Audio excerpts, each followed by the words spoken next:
Now a first down throw, Tannehill. And he comes back with one complete. It'll be a gain of 10 to start the drive out, and by a few inches, that'll be a first down. That was a nicely run slant route, and what the receiver's trying to do is make the defender think he's going upfield for a deeper route, and then breaks it off, usually after about 3 to 4 steps, and cuts towards the middle of the field. And now what he's trying to do is use his body to keep it. And now he lost the football. Tannehill loses it, and the Texans scoop it, and they will set up shop in enemy territory at the 42-yard line. Well, so much for the 4-minute offense. They were trying to reduce the clock, get in position to win the game, and leave no time for them to come back and catch them. And guess what? They turned the ball over. Yeah, I mean, they had it all set up for themselves, and they let it get away. They'll fight forward for a couple down inside the 40. Well, if the coaching staff's doing a good job upstairs, they'll file away what they just saw from the defense right there. They sold out to stop that running play. I'd say keep that in mind. They want to try that again. Go play action, hit them over the top. They run again with Foreman. And able to push his way forward here for a good little gain. 6 yards on the pickup, and that is going to set up a 3rd and 1. And there's a run to be happy with. Good, solid yardage. They'll take that anytime you hand the ball to a back. They'll fake the handoff. Now Watson. He finds his target, Fuller. Touchdown, Houston. Will Fuller, 33 yards. And the Texans capitalize on the fumble and turn it into 6. Did you see them hold up 4 fingers at the start of the 4th quarter? They were ready. They were definitely ready. They may or may not have done that, but they certainly have played that way. The 4th quarter has belonged to them, and now the lead belongs to them as well. Set now to kick this one away, and off it goes. This will be taken short. And he'll take this across the 25, couple extra yards up to the 27-yard line. Out comes the Miami offensive unit now. They get set to take over. And they had the fumble last time that led to a touchdown. That's a no-no. We'll see what they do here this go-around. A big no-no. Put that in capital letters. Turning it over. The other team takes it down and scores. That can be a deflator for a football team. Now it's up to the offense to get back out on the field and pick things up. Well, they're out there. We'll see if they can pick those things back up. A good pick up there on 20 yards. Everyone's got to be able to catch the football. Doesn't matter what position you play, but if you're on offense, be aware a ball may come your way.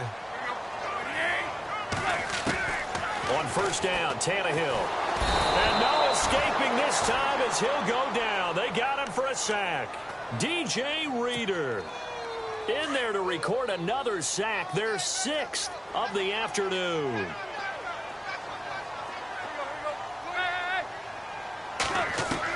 Here's Tannehill now on second down. Forced out to his left. He's got a man wide open. It's Landry. A good pick up there, 26 yards.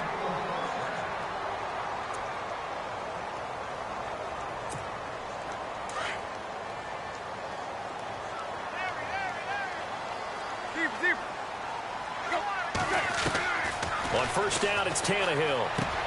He dumps it off to Drake. And inside the 20 before he's brought down. 12 more yards there and another first down. Nothing open downfield. They went underneath. Yeah, see if you can get it to your running back. See if you can make someone miss in the open field.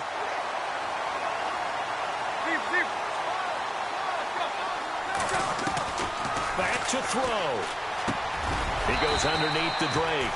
And he's brought down just outside of the 10 at the 11. It'll be a gain of 6, and it'll bring up a second down. That completion helps out in a nice way. Now they can take a little bit more time, but guess what? They've got to make sure on their throws that they see it open, not just anticipate it. He was trying to get that one to Kenny Stills, and that takes us from second to third down. So he's unable to complete it there, and just not the game that you would expect from him. He's been off the mark, really start to finish. Yeah, it makes you wonder what exactly is going on. Is he a little bit dinged up here, or is he just off just by a bit? Maybe he can get it back in this situation. He'll need to. Dancing to his left. And he can't get a throw away. away. He's taken down. This offensive line flat out cannot handle this pass rush. We've seen it demonstrated time and time again to the tune of 7 sacks in this game thus far. Down 7, and they've got to go for it here on 4th down.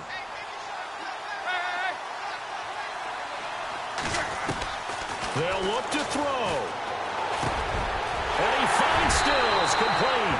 And he will take it in for a Dolphins touchdown. Kenny Stills in the final minute. And the Dolphins are an extra point away from tying up this football game. Now the Dolphins going to burn the first of their timeouts as they'll get it with just a shade under a minute to go in the game. And now a critical extra point attempt here.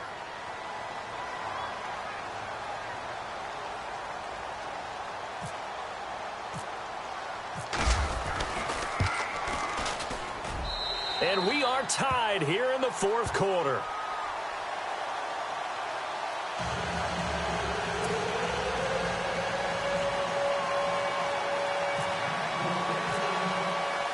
Set to go now with the kickoff. These two teams all even again as we continue in this wild 4th quarter. This is taken about 7 yards deep. They juked him. And he's going to be out of bounds on the return. Not a great return. They'll start back around the 17. And now out comes Houston. They've got work to do, but they do still have a bit of time here. And they've got to feel comfortable with that, but they have all their play sequences called. If they get out of bounds, that allows them to huddle and call another play. But if they don't, it's hurry up to the line of scrimmage and either spike it and stop it. And he can't get a throw off. He's taken down. What a huge play at this point in the game. Cameron Wake in there to sack him for a loss of 6. A carry for Foreman. And he is going to lose yardage here. They'll wind up losing 3. And now it's 3rd down. They'll get to the line here, but remember, it's also 3rd down. Watson. And he can't get a throw away. He's taken down. Lawrence Timmons in there to drop him for a 6-yard loss, and that'll lead to a 4th down.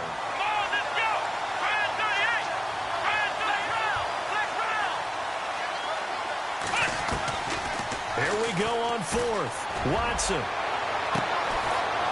And this is caught, but they say out of bounds. It would have been a 1st down, but he couldn't stay in, and as a result, they're going to have to give up the football. So now I need an explanation for that one, Charles. You're tied 4th quarter, deep in your own territory. What was going on in their mind? I can't even begin to imagine. I understand being aggressive. You know, how many times have you looked at me and said, are you crazy? Why would you say go for it there? I wouldn't in this situation. I'm not sure what he was thinking other than maybe he doesn't believe in his defense at all anymore, that he just says, I've got to go for it in this situation. But his meeting, the head coach's meeting with the GM and the owner, that's going to be an interesting one because he's going to have to offer an explanation for this one. And how about the defense? They had to look across the field and go, that's the ultimate disrespect, isn't it? Yep. So a tie ball game here as the kick's away. That'll be taken in the end zone.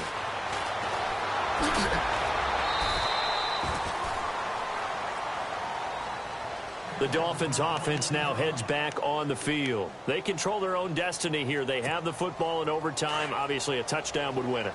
And I think teams around the league are still adjusting to the idea of going downfield, scoring a touchdown wins the game because they were used to just going downfield and trying to get in field goal range to winning. Oh, and it's intercepted.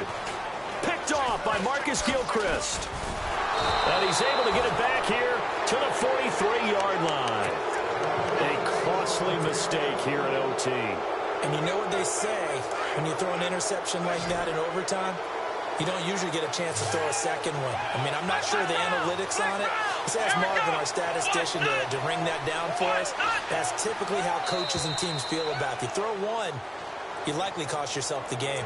So 5 yards there as one of the big guys up front moved. And in a 4-3 front, you've got the 2 defensive tackles right near the football. I know there's a lot of movement around there, but they're always taught to have one eye on the football. Apparently, that didn't happen.